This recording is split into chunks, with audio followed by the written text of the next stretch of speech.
La palabra de Dios contenida en este libro es la verdad que acepto creer, es la enseñanza que me comprometo a seguir y es la esperanza que me atrevo a confesar.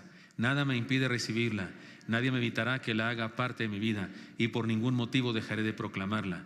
Estoy aquí para leerla, oírla y vivirla diariamente. Amén. Señor Santo, gracias por tu palabra preciosa. Sí, Señor, queremos estudiarla y que tú nos digas, Señor, lo que tienes para nosotros. Danos sabiduría, discernimiento, tu Santo Espíritu nos ilumine, nos guíe y nos haga entender lo que tienes para nosotros hoy. Te lo pido en Cristo Jesús. Amén. El camino de regreso, como en la introducción se dice, es nuestro tema, y el día de hoy el versículo que vamos a leer como introducción no está en el pasaje que estudiaremos, está en el Nuevo Testamento y el pasaje que estudiaremos es del Antiguo Testamento, pero me parece que dice un resumen de lo que hoy nos quiere decir el Señor. Mateo 7:21, ¿lo leen conmigo por favor? No todo el que me dice Señor, Señor entrará en el reino de los cielos, sino el que hace la voluntad de mi Padre que está en los cielos. Amén. El mensaje de hoy se llama un llamado a regresar a su palabra. Un llamado a regresar a su palabra. Por eso la introducción diferente de este momento. Regresar a su ley es la gracia de una nueva oportunidad.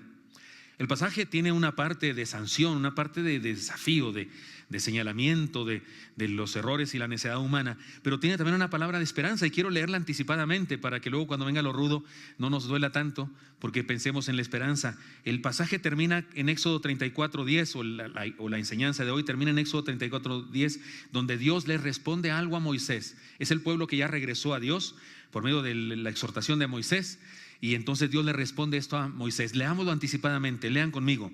Y él contestó: he aquí yo hago pacto delante de todo tu pueblo.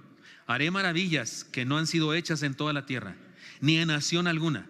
Y verá a todo el pueblo en medio del cual estás tú la obra de Jehová, porque será cosa tremenda la que yo haré contigo. Amén, bendito Señor, gracias. Es una promesa bárbara. Dios promete hacer cosas que nunca ha hecho con el pueblo de Dios. Y conste que ya sucedió el éxodo, ya sucedió lo del Mar Rojo, y dice que va a hacer cosas más grandes que esas, que nunca se ha hecho con ningún otro pueblo, y luego le dice cosa tremenda. Esa palabra en el hebreo es muy grande. Como en español, sí, tremendo, sí significa. Es decir, sí, la palabra tremenda sí da sentido a lo que dice en el Antiguo Testamento en el idioma original. Tremenda lo que yo haré contigo. El pasaje que estudiaremos hoy entonces nos presenta la gracia de Dios que le da a su pueblo una nueva oportunidad para regresar a sus mandamientos, para regresar a su palabra. Antes de encontrar las enseñanzas, reflexionemos en la caída, en por qué se fue y tenía que regresar. O sea, en el alejamiento, en el camino equivocado que el pueblo siguió y razón por la cual necesitaba regresar. Así que déjenme hacerles un recorrido por eso. Dios manda a Moisés que liberara a su pueblo, que él mismo había creado. Es Moisés el que le dijo a Dios: soy tartamudo, búscate a otro, yo no soy tan listo, ¿por qué me mandas a mí? Es ese Moisés, Dios, pero finalmente lo convence Dios y lo manda. Después de eso, con grandes portentos, grandes manifestaciones de su poder, lo hizo salir de Egipto. Grandes, no voy a hablar de todas, pero las plagas, por ejemplo, las plagas. El río que se convierte en sangre, las moscas, las langostas que se comen todos los sembradíos, las llagas, el granizo, el granizo de fuego, la niebla y la más terrible de todas las plagas, la muerte de todos los primogénitos, de los que no habían puesto la sangre en sus dinteles de sus casas. Y a través de esos portentos de la manifestación de Dios salen de Egipto y sigue Dios bendiciéndolo. Los hizo pasar por el Mar Rojo en seco. Les dio maná del cielo cuando tenían hambre y agua de la roca cuando tenían sed. Les dio victoria sobre Amalek. ¿Se acuerdan cuando Moisés oraba levantando las manos? Y eso pasó antes de esto que vamos a leer ahora. Les dio sabiduría a Moisés a través de su suegro para que delegara. A través del suegro le hizo que se organizara mejor. Era un pueblo muy grande y no podía juzgarlo él a todos, y le dijo: delega, prepara a otras personas para que te ayuden. Todo eso está pasando, y lo más importante de todo, les dio los 10 mandamientos en 2 tablas de piedra escritas por su propia mano. Dios escribió esas tablas, lo dice el texto. Incluso hay un versículo que dice que por su dedo, y eso es un antropomorfismo o una manera de humanar a Dios, porque como no entendemos cómo le hizo, porque Él es Dios, es perfecto, es espíritu, pero lo explicamos en términos humanos, y dice el texto que con su dedo escribió las tablas de la ley. Y es aquí donde está el punto crítico. Es aquí donde la tortuga sí se fue, porque la del chiste no se fue, no podía regresar porque no se había ido. Pero es aquí donde el pueblo sí se fue. Y aunque en Éxodo 20 aparecen los 10 mandamientos tal cual definidos, es hasta Éxodo 32 donde se nos narra cómo fueron dados. Ahí como que nos está diciendo el escritor sagrado lo que Dios le dio al pueblo y lo que hizo con ellos, pero es en el 32 donde se nos cuenta la narrativa de cómo sucedió eso. Dios escribió las tablas, se las dio a Moisés y leamos lo que pasó después. Voy a irles leyendo y luego voy dando explicaciones muy breves. Capítulo 32, versículo 1 dice así: y viendo el pueblo que Moisés tardaba en descender del monte, acuérdense, ya pasó todo lo maravilloso de salir de Egipto con todos los milagros, mar rojo, maná, agua de la peña, todo eso ha sucedido. Y luego Moisés dice: ahí vengo, voy a hablar con Dios, porque Él quiere darnos un regalo. Lo voy a parafrasear mucho, porque Él quiere darnos un regalo, quiere hacernos un pueblo, quiere darnos identidad y tiene algo para nosotros. Ahí vengo. Y viendo el pueblo que Moisés tardaba en descender del monte, se acercaron entonces a Aarón y le dijeron: levántate, haznos dioses que vayan delante de nosotros, porque a este Moisés, el varón que nos sacó de la tierra de Egipto, no sabemos qué le haya acontecido. ¿No le da ganas de llorar, hermano, a usted esto? O sea, no puede ser, por Dios, no puede ser. No son personas a las que les contaron, que han dicho, que dijeron, que dijo, que en el pasado Dios los liberó de Egipto. No, no son personas que conocen una historia. Ellos vivieron esa historia. Ellos cruzaron el mar en seco. Y luego vieron desde la orilla del otro extremo, vieron cuando los egipcios vienen tras ellos y luego las aguas se juntan. Esos individuos le dicen a Moisés, a Aarón: tarda mucho en regresar este amigo, levántate y haznos dioses. Y debo decirles de una vez que el plural aquí en dioses es un plural solemne. La mejor traducción sería: levántate y haznos un Dios que vaya delante de nosotros. Es solemne. Más adelante voy a demostrar con otros textos que le estoy diciendo lo correcto. A pesar de todo lo que Dios había hecho por ellos, no habían aprendido a esperar en Él. Querían a un Dios a su manera. Querían un Dios que cumpliera con sus requerimientos, con el perfil que ellos tenían de lo que debía ser un Dios. Versículo 7, nos saltamos algunos, vamos al 7. Entonces Jehová dijo a Moisés: anda, desciende, porque tu pueblo que sacaste de la tierra de Egipto se ha corrompido. Tomen nota con eso. No es la única vez que Dios le dice a Moisés: tu pueblo.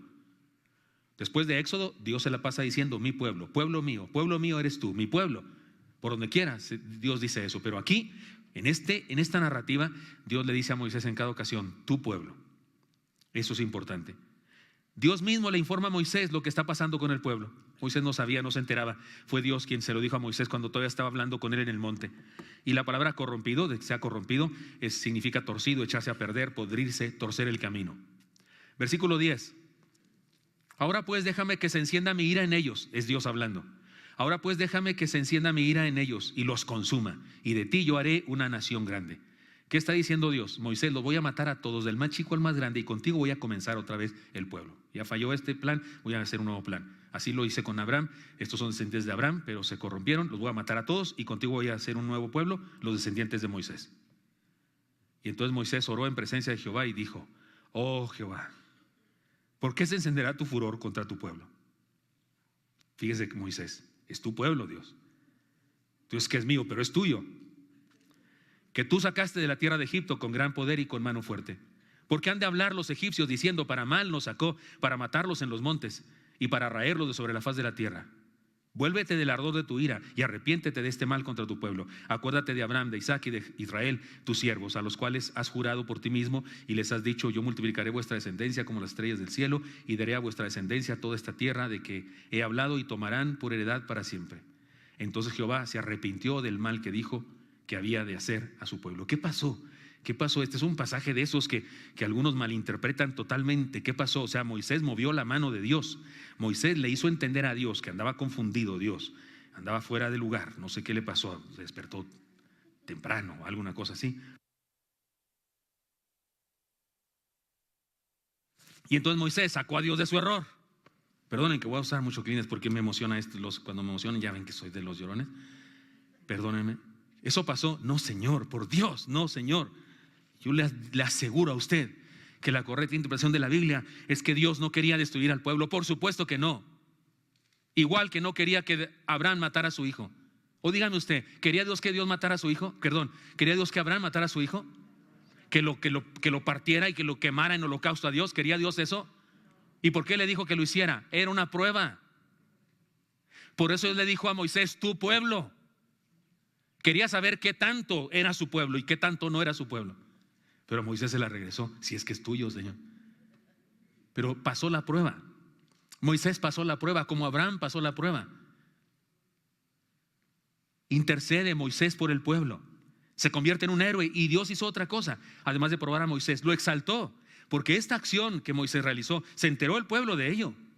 Hay un salmo que dice, de no haberse interpuesto Moisés entre Dios y nosotros, de cierto hubiésemos sido destruidos. El pueblo lo sabía y tenía un gran respeto, profundo respeto para Moisés, lo cual era necesario para que Moisés los condujera y lo obedecieran y los guiara. Se convierte en un héroe y es un tipo de Jesús, Moisés. Es un personaje histórico, no es simbólico. Moisés existió, es un personaje histórico, lo veremos en el cielo. Pero su misión, su ministerio es como un tipo de Jesús. Quiero decir que Jesús es un Moisés para nosotros. Es un libertador que nos sacó de nuestro Egipto y nos llevó a nuestra tierra prometida en forma espiritual. Eso es lo que pasó en este pasaje. Versículo 15, y volvió Moisés y descendió del monte trayendo en su mano las 2 tablas del testimonio, las tablas escritas por ambos lados, de uno y otro lado estaban escritas, y las tablas eran obra de Dios. Y la escritura era escritura de Dios grabada sobre las tablas. Me sigo al siguiente texto, hermanos. Y aconteció que cuando él llegó al campamento y vio el becerro y las danzas, ardió la ira de Moisés y arrojó las tablas de sus manos y las quebró al pie del monte. Tomó el becerro que había hecho y lo quemó en el fuego y lo molió hasta reducirlo a polvo, que esparció sobre las aguas y lo dio a beber a los hijos de Israel. Esto tiene como propósito esta narración de ayudarnos a entender lo grave que fue el asunto. Moisés entiende que aquel pueblo no merecía el regalo de Dios. Viene con las tablas escritas por Dios mismo y en cuanto llega están quebrantando el primer mandamiento de todos. Claro, no lo conocían, dirá usted. No lo conocían y tal vez Moisés dice, este pueblo no merece este regalo. Porque debo decirles, hermanos, que la ley de Dios no es un castigo de Dios. No, Señor, así lo interpreta mucha gente que no entiende a Dios, no entiende la palabra. Las leyes de Dios no son un castigo de Dios, ni son una intención de Dios de limitar nuestra vida. Al contrario, es la intención de Dios de darnos una vida ilimitada, de darnos una vida de bendición. Vivir la ley de Dios es vivir una vida superior. Vivir fuera de la voluntad de Dios es vivir esclavizados. Pero hay gente que no entiende eso. Por eso vamos a estudiarlo aquí en esta serie de sermones. Traía Moisés un regalo para el pueblo y dice, este pueblo no lo merece y los quebranta. Esa es la razón por la que quebranta las tablas de la ley. El próximo sermón, la próxima semana les voy a explicar una segunda razón por la que Moisés hizo eso. Sus mandamientos son el camino a la felicidad y aquel pueblo no estaba dispuesto a ese camino a la felicidad. Preferían vivir el camino de la destrucción, del fracaso. Quebrar aquellas tablas escritas por Dios mismo fue una acción profética de condenación del pecado. Aquella acción nos revela el nivel de la maldad y la necedad humana. El pecado fue tan grave que Moisés realizó una disciplina ejemplar. No entiendo cómo fue eso, que derritió el oro y que lo hizo polvo y se los hizo tragar o algo así. No sé cómo fue eso, no lo entiendo, pero ni hace falta entenderlo. Está clarísimo que fue una disciplina. El pueblo debía ser consciente de la gravedad de su pecado. La cosa no para aquí. La disciplina no para aquí. Mire lo que dice la palabra. Y viendo Moisés que el pueblo estaba desenfrenado, seguían con esa idea, porque Aarón lo había permitido para vergüenza entre sus enemigos. Se puso Moisés a la puerta del campamento y dijo, ¿quién está por Jehová? Júntese conmigo. Y se juntaron con él todos los hijos de Leví. Y él les dijo, así ha dicho Jehová, el Dios de Israel, poned cada uno su espada sobre su muslo, pasad y volved de puerta a puerta por el campamento y matad cada uno a su hermano y a su amigo y a su pariente. Y los hijos de Leví hicieron conforme al dicho de Moisés y cayeron del pueblo en aquel día como 3,000 hombres. Yo sé que esto duele y esto confunde a algunas personas que no han estudiado el Antiguo Testamento a profundidad. Dice, ¿qué pasa aquí? ¿Cómo Dios hace eso? Sí, hubo muerte. La disciplina incluyó la muerte. En aquella experiencia se manifestaron los fieles y los que estaban con Dios y con Moisés. El pueblo fue purificado. Si usted dice, no, tienen razón algunos, porque hay gente que dice que el Dios del Antiguo Testamento es un Dios y que el Dios del Nuevo es otro. Que el Antiguo Testamento es Dios de juicio, de ira, y el Dios del Nuevo Testamento es de gracia y que todo perdona y tolera. ¿Sí? ¿No he leído Hechos 7? ¿Se acuerdan qué pasó en Hechos 7, hermanos? Ananías y Zafira. ¿Alguien recuerda qué le pasó a Ananías y a Zafira? Murieron por orgullosos, por soberbios y mentirosos, por querer engañar al Espíritu de Dios. Hay ocasiones en las que Dios actúa de una manera drástica porque quiere enseñarnos algo, que sus mandamientos y su soberanía no está en discusión, que hay cosas con las que Él no está dispuesto a negociar. Y por favor, hermano, por favor, no se pregunte por qué Dios permitió, incluso ordenó que murieran aquella gente. Esa no es la pregunta correcta. La pregunta correcta: ¿por qué Dios nos permite tener vida a usted y a mí todavía? ¿Estoy hablando claro? Esa es la pregunta correcta. No ¿por qué se murió Ananías y Zafira? Esa no es la pregunta. La pregunta es: ¿por qué sigo vivo yo? Que no soy mejor que Ananías y Zafira y que no soy mejor que aquellas personas. La disciplina incluyó la muerte. En aquella experiencia se manifestaron los fieles, insisto, y los que no, y el pueblo fue purificado. Sigue diciendo el pasaje: y aconteció que al día siguiente dijo Moisés al pueblo: vosotros habéis cometido un gran pecado, pero yo subiré ahora a Jehová, quizá le aplacaré acerca de vuestro pecado. Entonces volvió Moisés a Jehová y dijo: te ruego, pues este pueblo ha cometido un grave pecado, porque se hicieron dioses de oro. Otra vez es un plural solemne. Si no me lo quiere creer, ayúdeme a entender. ¿Cuántos becerros de oro hicieron? Uno. Pero aquí dice plural, ¿verdad? ¿Se hicieron dioses de oro? ¿Se hicieron muchos becerros de oro? No, uno. Está usando una figura literaria de aquella época que es solemnidad. Que perdones ahora su pecado, y si no, ráeme ahora de tu libro que has escrito. Y Jehová respondió a Moisés: al que pecare contra mí, a ese raeré yo de mi libro. Ve pues ahora, lleva este pueblo a donde te he dicho. He aquí mi ángel irá delante de ti, pero en el día de castigo yo castigaré en ellos su pecado. Y Jehová hirió al pueblo porque habían hecho el becerro que formó Aarón. Y está refiriéndose a la mortandad que ya se mencionó.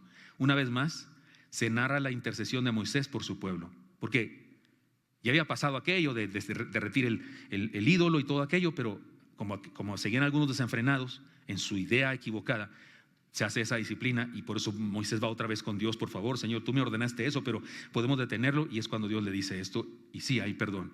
Una vez más se narra la intercesión de Moisés por el pueblo, y el Señor mismo advierte que habría de disciplinar al pueblo. Ahora, en el capítulo 34 encontramos el llamado de Dios al arrepentimiento y la nueva oportunidad para encontrar el camino de regreso. Y aquí está este pasaje hermoso, se los leo. Y Jehová dijo a Moisés: ha pasado todo esto, no pierda de vista, Dios llevó a cabo gracia manifestada en poder y en obras gloriosas en Egipto para sacar a su pueblo, mar rojo, alimentos, todo eso. Y luego llegan y estos se desesperan por unos días que dura Moisés en el monte y comienza su depravación. Moisés intercede, parece que sí, el pueblo se arrepiente, pide perdón a través de Moisés, y viene la gracia de Dios, el llamado de Dios al arrepentimiento y la nueva oportunidad para encontrar el camino de regreso. Y Jehová dijo a Moisés: alízate 2 tablas de piedra como las primeras, y escribiré sobre ellas, sobre esas tablas, las palabras que están en las tablas primeras que quebraste. Prepárate pues para mañana y sube de mañana al monte de Sinaí y preséntate ante mí sobre la cumbre del monte. Éxodo 34, 1 al 2. Y conste que el texto dice que Dios escribirá, dice: y escribiré sobre esas tablas. Regularmente decimos que las primeras tablas las escribió Dios de puño y letra y que la segunda la escribió Moisés, porque más adelante sí se dice que Moisés escribió en las tablas. Al rato les diré cuál es la solución que yo propongo a esta aparente contradicción. Dios se dispone a escribir de nuevo las tablas de la ley, como dándonos otra oportunidad a la raza humana. Y conste lo siguiente: el Señor no hizo concesiones ni excepciones, le dio las mismas leyes que antes había ofrecido. No es como el papá o el maestro de instituto bíblico o el pastor que le dice a alguien: apréndete 10 versículos bíblicos. No se aprende ninguno. Bueno, 5 por lo menos. Y no se aprende los 5. Bueno, 2. No, Dios no le bajó a su ley, porque su ley no es esclavizadora, es libertadora. Si le disminuye algo a su ley, si le quita algo a los 10 mandamientos, nos arruina la vida. Si es que eso que dice ahí es lo que nos conviene a todos nosotros. Por eso Dios dice a Moisés: escribiré las mismas cosas. O sea, no quito el dedo del renglón. Dios se dispone a escribir de nuevo las tablas de la ley. El Señor no hizo concesiones ni excepciones, sino que le dio las mismas leyes que antes había ofrecido. No las suavizó ni las disminuyó porque el pueblo no haya podido la primera vez. Le dio una nueva oportunidad para andar por el camino de la plenitud. Luego dice un texto poco más extenso: y pasando Jehová delante de él, proclamó: Jehová, Jehová, fuerte, misericordioso y piadoso, tardo para la ira y grande en misericordia y verdad, que guarda la misericordia a millares, que perdona la iniquidad, la rebelión y el pecado, y que de ningún modo tendrá por inocente al malvado, que visita la iniquidad de los padres sobre los hijos de los hijos, hasta la tercera y cuarta generación. Aquí habla de un Dios misericordioso, pero también de un Dios de juicio que condena el pecado. Entonces Moisés, apresurándose, bajó la cabeza hacia el suelo y adoró, y dijo: si ahora, Señor, he hallado gracia ante tus ojos, vaya ahora el Señor en medio de nosotros, porque es un pueblo de dura cerviz, indispuesto para el sometimiento, de cabezas duras, y perdona nuestra iniquidad y nuestro pecado, y tómanos por tu heredad. Y él contestó: he aquí yo hago pacto delante de todo tu pueblo. Y aquí viene el texto hermoso: haré maravillas que no han sido hechas en toda la tierra, ni en nación alguna, y verá todo el pueblo en medio del cual estás tú, la obra de Jehová, porque será cosa tremenda la que yo haré contigo. Ciertamente Dios es un juez y condena el pecado, pero ciertamente Dios es un Dios misericordioso y lleno de gracia. Y es este Dios que nos perdona y nos da nuevas oportunidades y nos ofrece cosas que nunca ha hecho en ningún lugar, cosas grandiosas, cosa tremenda. Y sigue diciendo el texto, ahora versículos 27 al 28: y Jehová dijo a Moisés: escribe tú estas palabras, porque conforme a estas palabras he hecho pacto contigo y con Israel. Y él estuvo ahí con Jehová 40 días y 40 noches, no comió pan ni bebió agua, y escribió en tablas las palabras del pacto, los 10 mandamientos. Y aquí es donde está la confusión. Entonces, ¿quién las escribió? Las segundas, ¿quién las escribió, pastor? ¿Sí está de acuerdo conmigo que el texto anterior dice que Dios escribiría? Sí. Y luego aquí dice que Moisés las escribió. Yo digo que fue trabajo conjunto. Yo digo que la nueva versión de las tablas de la ley aparentemente incluye la participación de Moisés, y esto nos habla de la importancia de aceptar como humanos lo que Dios ha declarado. Y si quieres se lo explico un poquito más. El decálogo, las tablas de la ley, son 10 mandamientos que la verdad es que caben en una página y sobre espacio. Pero si usted y yo leemos Éxodo y después leemos Números y Deuteronomio y Levítico, encontraremos que no eran 10 mandamientos, eran como 6,000 y pico. Porque esos mandamientos eran los fundamentos, pero después había muchas cosas que reglamentaban eso, y yo creo que eso fue lo que Moisés siguió escribiendo allá. Así es que no hay contradicción aquí. Es Dios escribiendo y dictando también a Moisés para que escribiera otras cosas que le daban identidad al pueblo, que le dieron cohesión de nación de Dios. Y esto nos habla de la importancia de aceptar los humanos lo que Dios ha declarado. Muy bien, pero recapitulemos. Es Dios enviando a un libertador para sacarlos por medio de manifestaciones poderosas, extraordinarias. Y luego ese pueblo comete la fechoría de querer hacer a Dios a su manera. Lo ofenden, cometen un pecado gravísimo. Moisés intercede, Dios perdona, y Dios les ofrece otra vez las leyes, el regalo que tenía para ellos. Y se los ofrece en el contexto de decirles que los va a bendecir como nunca se ha bendecido a una nación. Así es que he aquí la propuesta de Dios para el pueblo y para todos nosotros. Dios quiere bendecirte, hermano. Dios quiere bendecirte. Pero no, perdóname, no te voy a decir con los falsos profetas: voy a orar por ti, voy a declarar prosperidad sobre tu vida. Y salen ahí los insolentes. Quieren que por su declaración ya voy a ser rico yo porque ellos me declararon rico.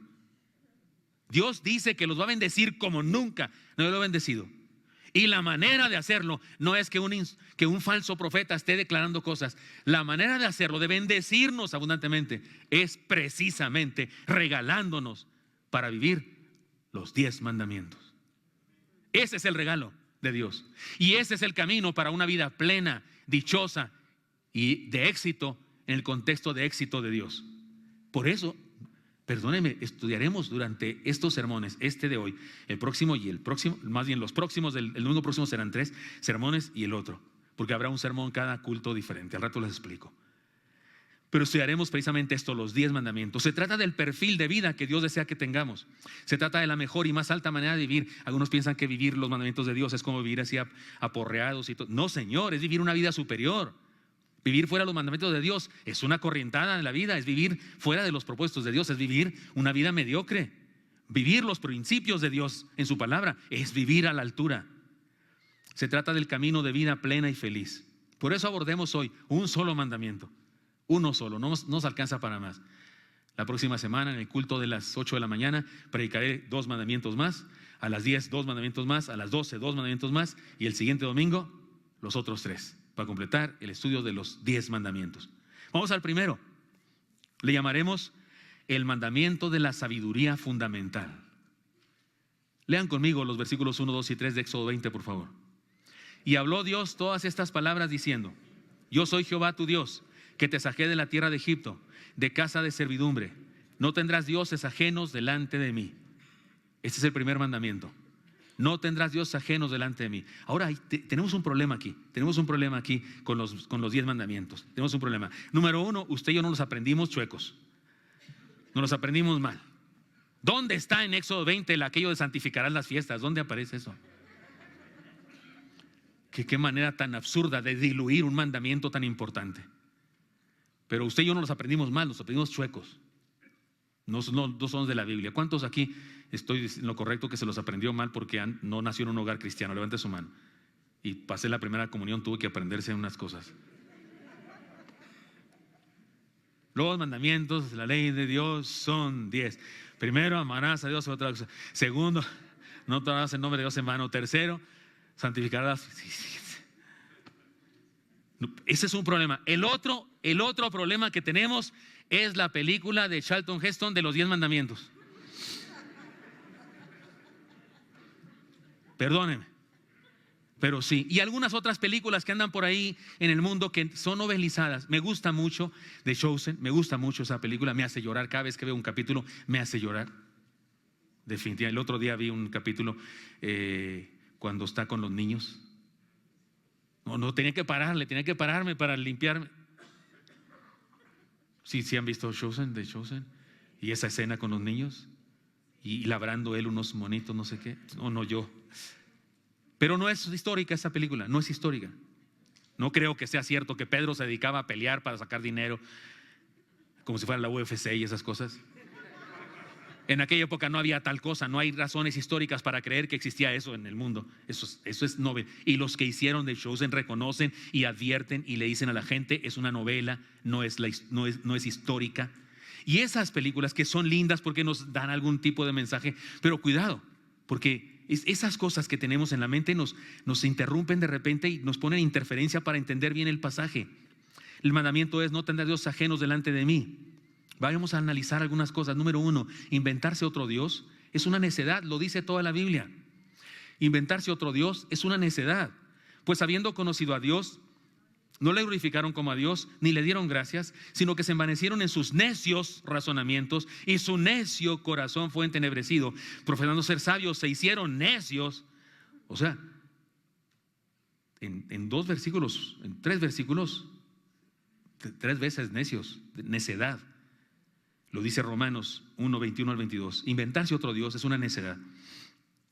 Darle identidad a la creación, a las cosas que Dios creó, en lugar de adorar al Creador, es una insensatez.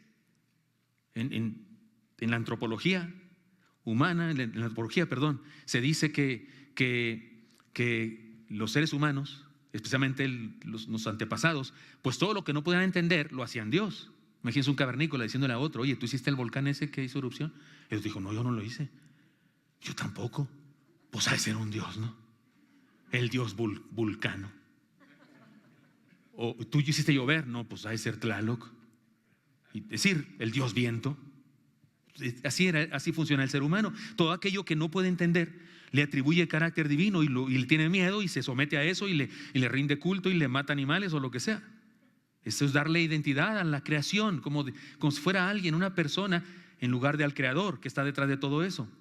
Negar que hay un Dios es el principio de la necedad.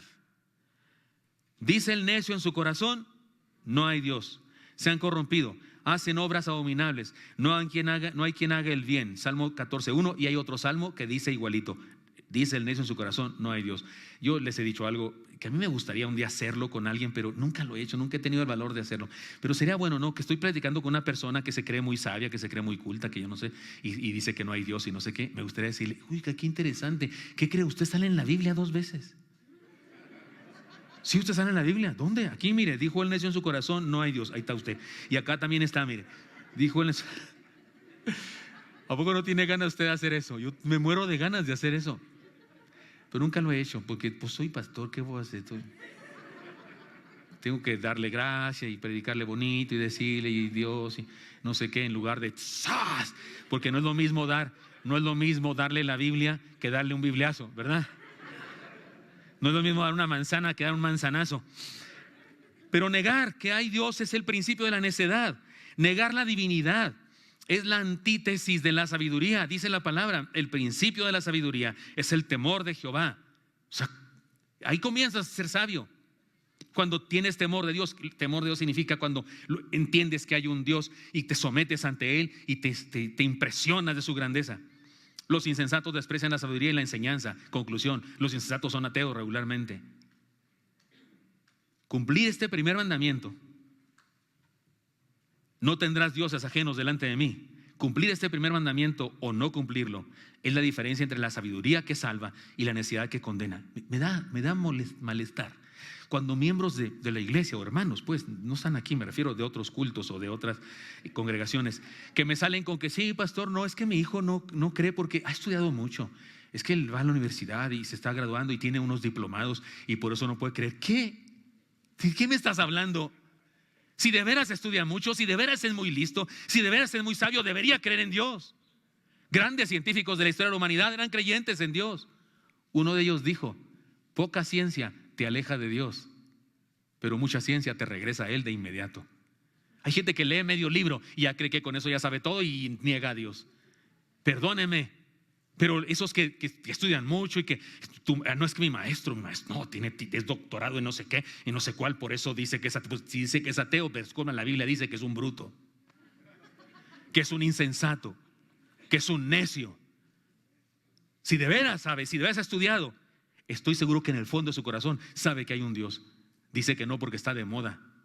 Porque está de moda como decir que niegas a Dios porque es muy inteligente, no sé qué. Pero la Biblia dice tal cosa. Cumplir este primer mandamiento o no cumplirlo hace la diferencia entre la sabiduría que salva y la necedad que condena. Ahora bien, aquí es donde comienza el asunto complicado, y por eso yo he usado tantos textos, porque no quería que ninguno de ustedes me dijera: a ver, ¿dónde está eso, pastor? Por lo que les voy a decir.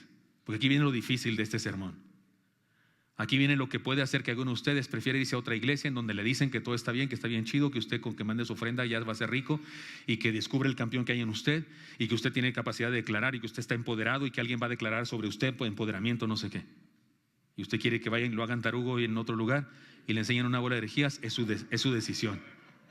Pero aquí está donde yo me meto en líos y en problemas, y en donde puedo ser condenado incluso por los de mi propia comunidad, porque hay fuego enemigo, pero también hay fuego amigo de repente. Y aquí les voy. Cometemos un grave error al imaginar al pueblo ese pueblo, realizando una misa negra o una fiesta orgiástica como en la película de los 10 mandamientos de Charlton Heston. No fue así. En esa película y en otras películas que se han hecho sobre los 10 mandamientos hay una fiesta que parece un antro con todo y table. Y andan ahí unas mujeres danzando con poca ropa. Estoy seguro que las mujeres de ese momento, cuando hicieron el becerro de oro, traían cubierto hasta el rostro. Estoy seguro que ninguna andaba en minifalda ni nada de eso. No pasó eso. Eso no dice la Biblia que pasó. Y el problema es que esas películas y esas historias que algunas personas han tergiversado nos hacen ver ese pecado como algo muy lejano, como algo muy ausente de nosotros, como algo que no, yo jamás, no tendré Dios ajenos delante de mí. No, hombre, eso yo jamás, ni siquiera ha pasado por mente, porque nos hacen pensar en ese incidente como algo muy, muy lejano a lo que de verdad sucedió. Para entender mejor el mandamiento que fue quebrantado en ese día, por cierto, el número 1, debemos entender lo que ellos realmente querían hacer. Debemos entender lo que realmente había en sus mentes, en sus cabezas. Y les leo la palabra. Entonces todo el pueblo apartó los zarcillos de oro que tenían en sus orejas y los trajeron a Aarón, y los tomó Aarón de las manos de ellos y les dio forma con buril e hizo de ello un becerro de fundición. Cuando se dice sus ídolos, se refiere a un solo ídolo, porque no había 2 becerros, era un becerro. El plural, ese es un plural solemne que habla de poder y de grandeza. No dice chivo, no era un chivo, un becerro. ganado vacuno, que en aquella época ese becerro, digamos un toro, simbolizaba poder, simbolizaba la grandeza. Muchos otros pueblos simbolizaban con la misma figura un Dios poderoso que tenían. Tomando las manos de ellos y le dio forma con buril e hizo de ello un becerro de fundición. Entonces dijeron: Israel, estos son tus dioses que te sacaron de la tierra de Egipto. Si lo traducimos quitándole la solemnidad del plural, diría: este es tu Dios que te sacó de la tierra de Egipto. Es una aberración, por supuesto. Es una tontería, por supuesto, pero escúcheme bien. Y viendo esto, Aarón edificó un altar delante del becerro y pregonó a Aarón y dijo, lean conmigo lo que está subrayado, que dijo Aarón: mañana será fiesta para Jehová. Usted ha leído eso, pero se lo pasó así de noche y no tomó atención. A ver, espérame, esto no va con la película de los 10 mandamientos de Charlton Heston, porque aquí dice que Aarón dijo: mañana será fiesta para Jehová. Y al día siguiente madrugaron y ofrecieron holocaustos y presentaron ofrendas de paz, y se sentó el pueblo a comer y a beber y se levantó a regocijarse. Y perdónenme que les cambie su pensamiento sobre este pasaje y les diga que no fue así como nos imaginamos, como una misa negra, como adorando a los demonios, como diciendo maldiciones y como practicando todo tipo de inmoralidades sexuales. No pasó eso.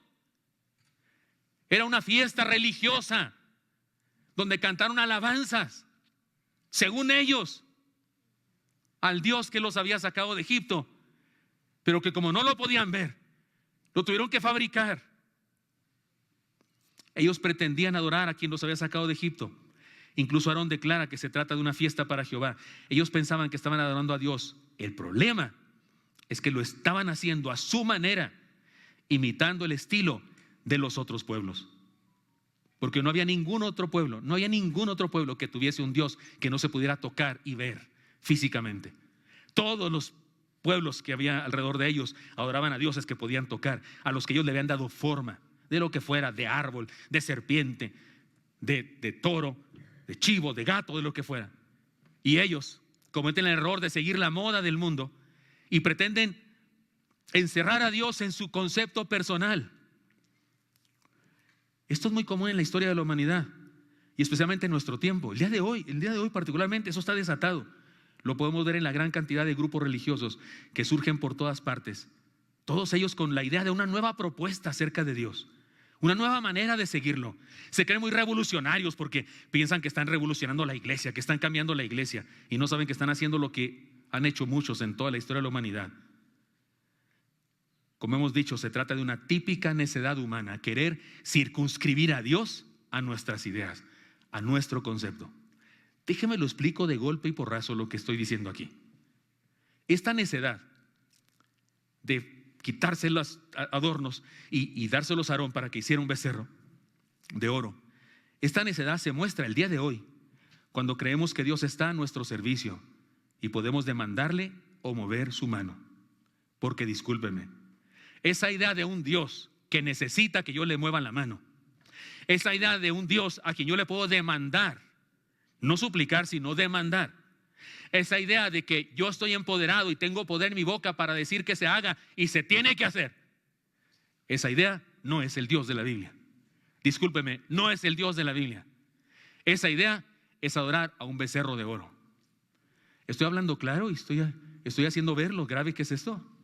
Porque usted se imagina esa fiesta horrible y usted dice: no, yo jamás hubiera ido. Discúlpeme, el día de hoy a usted lo invitan cada rato a adorar becerros de oro en actividades religiosas que se hacen en este mundo y parecen muy santas. Pero si hablan de un Dios que no es el Dios de la Biblia, porque perdóneme, el Dios de la Biblia en ningún lado nos dice que Él necesita que le movamos la mano. En ningún lado de la Biblia dice que nos ha dado poder para que lo que decimos se haga, como que tenemos un poder creador. Así dice un líder religioso, el día de la iglesia más grande del mundo. Él dice eso, que yo concibo en mi mente, como cuando uno se embaraza, concibo en mi mente, me embarazo en mi mente de lo que quiero y luego lo digo con palabras, y mis palabras son poderosas para hacer concreto aquello que pensé. ¿Qué es eso? Está describiendo a Dios haciendo de la nada algo que es. Es el Dios creador que dijo sea la luz y fue la luz. Yo no soy eso. Eso es una herejía, ese es un becerro de oro. El Dios de este libro nos narra que su propio Hijo, hecho carne, cuando oró, dijo: no se haga mi voluntad, sino la tuya. Ese es el Dios al que usted y yo glorificamos. No el que yo me fabriqué a mi estilo, no el que yo me hice según mis pensamientos, sino el Dios verdadero. No es el Dios al que yo puedo cambiarle sus leyes. Sí, yo sé que la Biblia dice que el ser humano, hombre, mujer, yo sé, y él habla de Sodoma y Gomorra y los que se echan con varones, sí, yo sé, pero el tiempo moderno es diferente, pastor, y el día de hoy ya es diferente. Y resulta que hay iglesias que ponen su arco iris. Nadie me tache de homofóbico, por favor. Nadie me tache de eso. Tengo personas a las que aconsejo, a las que ministro, que tienen problemas en esa área de su vida, y a ninguna de ellas le he rechazado jamás de luz, jamás. Les he mostrado gracia, amor de Dios. Y sé que es muy complicado y sé que es muy difícil y les comprendo y oro por ellos y por ellas. Pero no puedo decirles que ese es el plan de Dios para su vida. No puedo hacer eso. Y creo con todo mi corazón que esas personas, si han creído en Cristo, son salvas. Son salvas. Igual que es salva la hermana chismosa, que todavía no se le quita lo chismoso. Porque quienes piensan que cualquier persona que tiene un problema tiene que quitársele, si no, no es salva. Y entonces, ¿qué hacemos con los chismosos?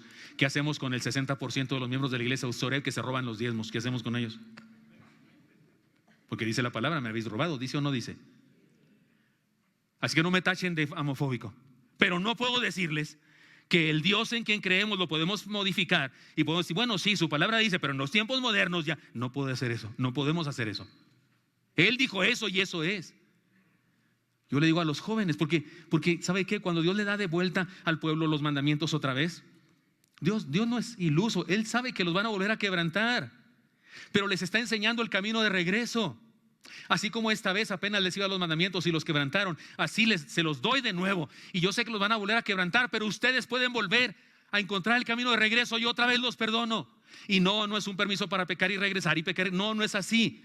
Pero sí es una manifestación de su gracia. Yo le digo a los jóvenes: yo sé que tienen luchas y más grandes que las que yo tenía cuando era adolescente. Yo lo sé, yo sé eso, queridos jóvenes. Y yo sé que la riegan y que han caído y que han pecado contra sus propios cuerpos, teniendo relaciones sexuales fuera del matrimonio. Lo sé, lo entiendo. Pero levántense, pidan perdón a Dios, pero nunca digan, por favor, nunca digan que está bien. Pero cuando llegamos a decir que está bien lo que está mal, ahí sí ya la torcimos, como dicen por ahí. Ahí sí ya estamos muy mal. Sigamos diciendo que lo que está mal está mal, y sigamos diciendo que lo que está bien está bien. Esa necedad se muestra cuando creemos que Dios está a nuestro servicio y podemos moverle la mano y demandar lo que sea. Esta necedad se manifiesta cuando pensamos que sus preceptos son antiguos, necesitamos darles una buena renovada. Esa insensatez se realiza cuando creemos que la autoridad de poner nuestras ideas, nos creemos con la autoridad de poner nuestras ideas, gustos y opiniones por encima de su palabra. Una vez prediqué en un campamento de congreso de jóvenes en mi tierra, y los jóvenes me pidieron una conferencia sobre el noviazgo. Yo enseñé principios sobre el noviazgo que sigo enseñando a los hermanos de Oreva aquí. Por ahí están escritos en la iglesia.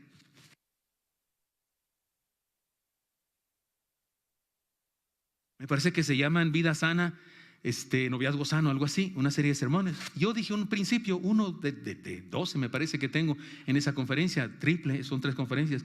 Digo un principio de pueblo santo, algo así, o principio de comunidad, en donde digo lo que dice la palabra: no os unáis en yugo desigual con los infieles.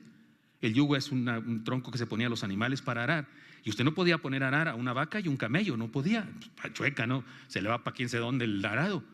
Ni siquiera un caballo y un burro, aunque se parezcan, pero son más grandes uno que el otro. No, usted tiene que poner 2 bueyes, y además del mismo tamaño, no desiguales. Si era un buey pequeño, chaparrito, no lo puede poner con uno muy grande. Y es lo que dice Pablo, es una regla obvia. O sea, el matrimonio es una interacción, no solo de cuerpo, sino de alma y espíritu. Y si no están unidos tu espíritu con el del otro, pues a lo mejor no está unido nada en ti. Entonces ten cuidado. Y eso es lo que yo estaba enseñando eso. Y un papá se levantó, que ni siquiera era joven ahí, pero se levantó. Yo imagino que quería defender a su hija, porque su hija me late que andaba ahí con un inconverso. Y entonces él se levantó y ¿saben qué me dijo? Oiga, pastor, yo pienso que, hablaba ranchero como yo pienso, oiga, pastor, y yo sé que, más bien hablé como cubano, ya se me cuatrapean los estilos. Pastor, yo pienso que yugo desigual es otra cosa. Y a ver, ¿qué otra cosa? Oiga, sí, yo creo que los jóvenes, si son jóvenes de cierto nivel económico, cultural, deben casarse con otro del mismo nivel. O sea, me estaba diciendo que un fifí no puede unirse con un chairo. Sí, ¿verdad? Sí hablé bien lenguaje de acá. O sea, porque quedan chuecos, no, quedan chuecos.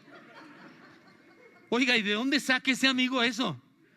Lo estaba sacando nomás para defender a su hija, yo creo, ¿no? Para darle, porque su hija era fifí y andaba con un fifí, entonces estaban bien. Donde se casen y les nazca un chamaco y el fifí de este lado dice hay que llevarlo a bautizarlo, y no, y que sí, que no, y Dios nos libre, y que lo santifique, y el agua bendita, y ¿cómo se llama? El escapulario para que el chamaco, o a lo mejor es de santero y le tienen que hacer ¿cómo se llama? Un amuleto para que le cubra de los vampiros o de no sé qué cosa. Y entonces es un relajo porque se casó una vaca con un caballo y son diferentes. Pero ese amigo quería, es que yo pienso, según yo, a mí me late en mi interpretación, ¿qué dice la Biblia? Ese es el punto. ¿Qué dice la Biblia? Oigo esa frase por donde quiera, incluso en el seminario. Yo pienso, siempre he pensado, qué bueno, hermano, que piensas y que sigas pensando, sí, pero investiga bien la Biblia, analiza bien el texto bíblico. No se trata de que lo que tú sientas y no sé qué. Es que tú sientes y el corazón y la corazonada. Engañoso es el corazón más que todas las cosas. ¿Dice la Biblia o no dice la Biblia? Vamos a la Biblia. Esa insensatez entonces se comete todo el tiempo. Hermanos míos, en el tiempo moderno, la idea de adorar a un becerro de oro no es algo lejano a los seres humanos. Yo puedo calcular que en muchas comunidades religiosas no se adora al Dios verdadero. Se adora a un becerro de oro. He escuchado gente de alabanza, directores de alabanza, diciendo un montón de cosas. El otro día escuché a una actividad donde mi esposa incluso dio una conferencia ahí, pero yo la alabanza dice, no es posible, no es por Dios, Señor, ayúdales a algo, mándales a alguien. Qué bueno que no me mandó a mí, pero el día de alabanza, acá, ¿cómo fastidiaba? Perdonen que me emocione y me enoje. Se la pasó diciendo cosas acerca de Dios, diciéndole cosas. Dios, tú viniste aquí para redimirlos. Dios, tú viniste aquí para perdonarlos. Dios, tú viniste aquí para darnos vida. Dios, yo pensaba que Dios estaba. ¿Y para qué más vine? A ver, explícame bien a qué más vine para hacerlo, porque si no, no tengo la lista completa. ¿Quién eres para decirle a Dios a qué vino? ¿Quién eres para decirle a Dios a qué vino aquí a esta tierra? Dale gloria, honra, lo dice Dios. Haz lo que quieras, hayas venido a lo que has venido, hazlo porque eres Dios. ¿Qué tienes que decir a qué vino Dios? Ni siquiera creo que son oraciones esas, son poses, son estilos, son imitación de otras personas. Estás imitando a otro líder más famoso que tú y perdón, y te quieres hacer el muy santo. Discúlpame, hermano, discúlpame. Eso es adorar a un becerro de oro, no al Dios verdadero. El Dios verdadero no necesita que le digamos a qué vino. No necesita. Necesitamos dejarlo, nada más que obre en nuestra vida, humillarnos ante Él, glorificarlo. Tengo un desafío para nosotros entonces. Este mandamiento, no tendrás dioses ajenos delante de mí, lo incumple quien niega a Dios, el necio. Quien es indiferente con Dios, el que no dice ser ateo, pero es ateo pragmático, no lo toma en cuenta. Y lo incumple quien pretende someter a Dios a sus ideas y adorarlo a su manera. Este fue el pecado de los hebreos en ese momento, hermanos, perdonen.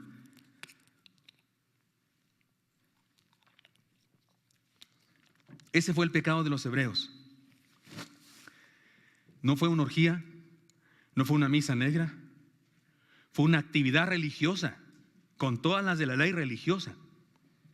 Las danzas eran de alabanza.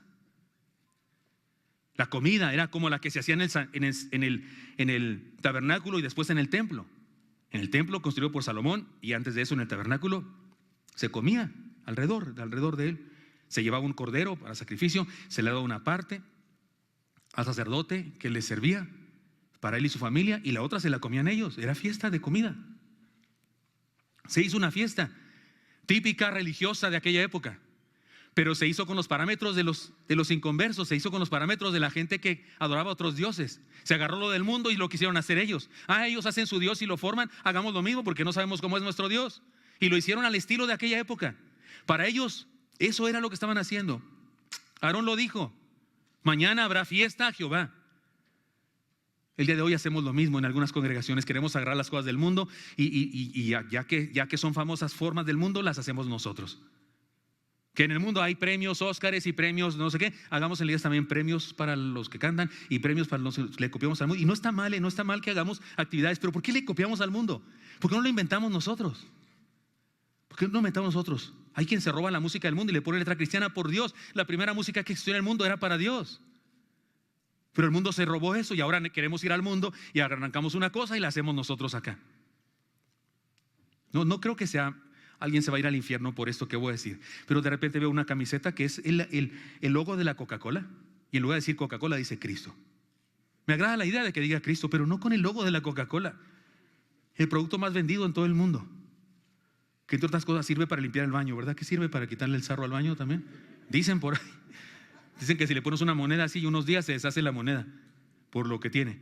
Pero ¿cuál es la idea? Bueno, como ya hay algo en el mundo famoso, lo traemos acá y lo ponemos y lo mezclamos para que dé un mensaje. ¿Y por qué no hacemos algo nosotros? ¿Por qué no nuestros artistas y nuestros ¿cómo se llaman? Diseñadores? ¿Por qué no hacen cosas atractivas y lindas? Y las usamos para dar nuestro mensaje. Este fue el problema. Quisieron adorar a Dios a su manera, de acuerdo con el mundo. Y este mandamiento se obedece. Ya dijimos cuándo se desobedece. Se obedece cuando reconocemos que hay un Dios y lo buscamos para ponernos en sus manos. Cuando aceptamos sus preceptos y nos sometemos a ellos sin replicar. Esto mandó Dios, esto es la verdad. Esto quiero hacer. Nada de que en mi caso, porque esto dijo Dios, esto se hace. Eso es adorar al Dios verdadero. Lo otro es adorar un becerro de oro. Aunque vengas a la iglesia, aunque vayas a no sé qué iglesia. Este mandamiento se cumple cuando entendemos su soberanía y decimos como el mismo Señor Jesucristo dijo: hágase tu voluntad y no la mía. Cuando vivimos a plenitud su voluntad y somos fieles a pesar de las pruebas. Felices, perdón. Somos felices a pesar de las pruebas. También fieles, por supuesto. Porque déjame decirte, hermano, es un regalo de Dios. Esa fue una nueva oportunidad. Y Dios dice: bueno, tenía un regalo para ustedes, pero no les fue dado, no llegó a su destino porque Moisés lo quebrantó antes de tiempo. Y no es que esté enojado con él, dijo Dios seguramente, pero se los voy a dar otra vez. Lo voy a escribir ahora con ayuda de Moisés. Porque insisto, quiero que sigan estos mandamientos. Porque quiero hacerlos felices. Porque voy a hacer con ustedes cosas que nunca he hecho con ningún otro pueblo. Y porque será cosa tremenda lo que voy a hacer con ustedes. Y esa cosa tremenda y esas bendiciones que no había hecho con ningún otro pueblo, las iba a hacer precisamente dándoles ese regalo. Entonces, hermanos, los 10 mandamientos son un regalo de Dios para nuestro bien. Vive en plenitud y felicidad quien tiene esos mandamientos como su regla de fe y práctica. Aunque falle de repente en 1, 2 o en 3 o en todos, aunque falle, se vuelve a levantar porque es el camino de regreso. Pero cuando los ignoramos, cuando pensamos que yo me voy a inventar mis propias leyes, cuando me invento mi propia moral, mi propia religión, estoy inventándome mi propio concepto de Dios. Y entonces lo que estoy siguiendo tal vez es un becerro de oro y no al Dios verdadero, que no necesita que yo lo modifique, ni lo haga, ni lo cree, ni lo invente. ¿Estoy hablando claro, hermanos? Discúlpenme que no les predico ahora un sermón. Bueno, creo que nunca predico eso, pero perdónenme que no les predique un sermón solamente de que tú puedes, tú lo logras porque Dios, porque te ama tanto, porque Dios te tolera. Él no tolera el pecado porque el pecado te destruye y me destruye. Por eso no tolera el pecado, aborrece el pecado. Y aunque anda un predicador por ahí diciendo que Dios odia también a los seres humanos, es mentira. Dios ama a los seres humanos y nos ama tanto que por eso aborrece el pecado, porque el pecado nos destruye. Y por eso nos mandó un regalo que dice: vive con esto, ama esto, ama mi palabra, considérala ley en tu vida. Incluso cuando caes y la quebrantas, síguela considerando mi ley. Y por eso levántate y vuelve a comenzar. Y haré de ti Haré en ti grandes bendiciones como nunca he hecho con ningún otro pueblo. Y será cosa tremenda lo que habrá en tu vida. Esa es la promesa. Quise comenzar con ese texto y quiero terminar con ese texto. Hermano, lo que te estoy diciendo no es una sanción, ni es un regaño, no, es un llamado a aprovechar la oportunidad. Seamos felices, vivamos a plenitud, siguiendo los 10 mandamientos como deben ser seguidos, porque están vigentes. Jesús dijo: no vine a abrogar la ley, sino a cumplirla, ¿sí o no? La ley está vigente y los mandamientos están presentes en nuestra vida. Sigámoslo, por eso habremos de estudiarlos estas semanas. Seamos sabios y regresemos a su palabra y hagámoslo durante este tiempo siguiendo los 10 mandamientos. Y seamos una iglesia que lucha por purificarse y por santificarse, y no adoremos un becerro de oro.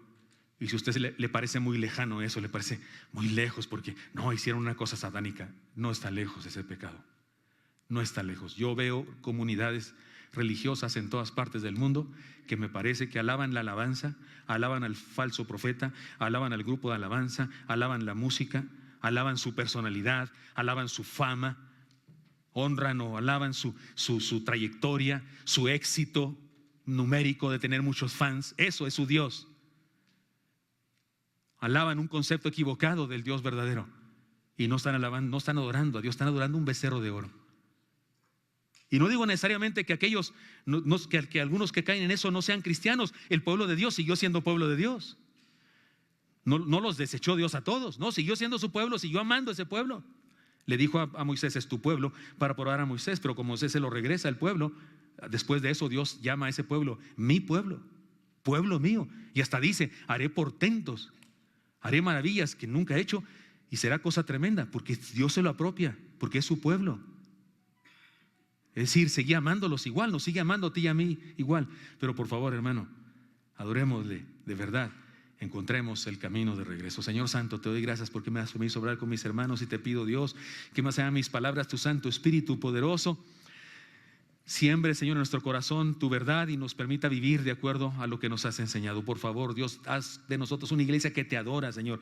Por favor, líbranos de cometer el error, Señor, de querer formarte, crearte o circunscribirte a nuestras ideas. Perdónanos, Señor, si hemos hecho eso, y ayúdanos, Señor, a ser purificados y encontrar el camino de regreso y enseñar este evangelio puro de tu palabra. Te lo pido en Cristo Jesús. Amén.